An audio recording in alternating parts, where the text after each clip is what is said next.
স্বাগত সবাইকে UA news 24 চ্যানেলে। আজকে বিশেষ খবর হলো ডেড বডি শুন লিখে বন্দুকের ছবি দিয়ে মেসেজ দেশরাজের। কৃষ্ণনগরে ছাত্রী হত্যার ছক ছিল আগেই। কৃষ্ণনগরের তরুণী ঈশিতা মল্লিক খুনের ঘটনার পর থেকে অভিযুক্ত প্রেমিক দেশরাজ সিং পলাতক। দুজনের মধ্যে সম্পর্কে অনেক আগেই ফাটল ধরেছিল বলে খবর। সম্পর্ক থেকে বেরিয়ে যেতে চেয়েছিলেন ঈশিতা, আর সেই থেকেই প্রতিহিংসা আক্রোশ থেকে এই খুন। সেই প্রশ্নই উঠেছে। বেশ কিছু চ্যাট ইমেল কৃষ্ণনগরের পুলিশের হাতে এসেছে। একটি হোয়াটসঅ্যাপ গ্রুপে দেশরাজের একটি মেসেজ পেয়েছেন তদন্তকারীরা। সেই গ্রুপে একটি বন্দুকের ছবি পোস্ট করে ডেড বডি শুন ক্যাপশন দিয়েছিল দেশরাজ।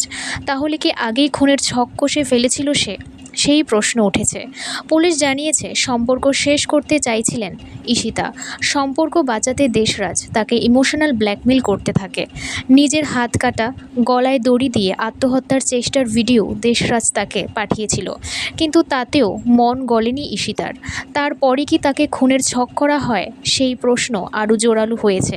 ঈশিতা ও দেশরাজের বন্ধুদের নিয়ে একটি হোয়াটসঅ্যাপ গ্রুপ ছিল। সেখানেই ওই বন্দুকের ছবি পোস্ট করেছিল দেশরাজ। সঙ্গে লিখেছিল ডেড বডি শুন।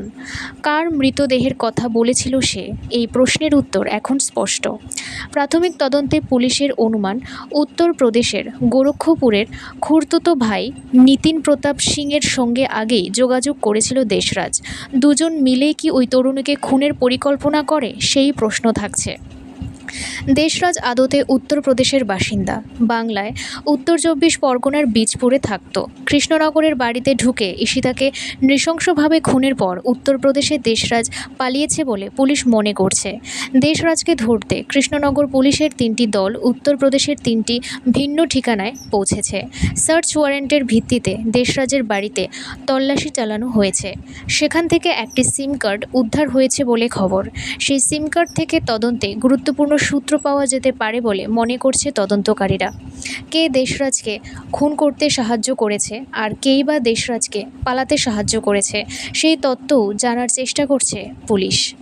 এখনকার পর্যন্ত খবর এই পর্যন্তই। পরবর্তী সংবাদ দেখতে চোখ রাখুন ইউএ নিউজ 24 চ্যানেলে। ধন্যবাদ।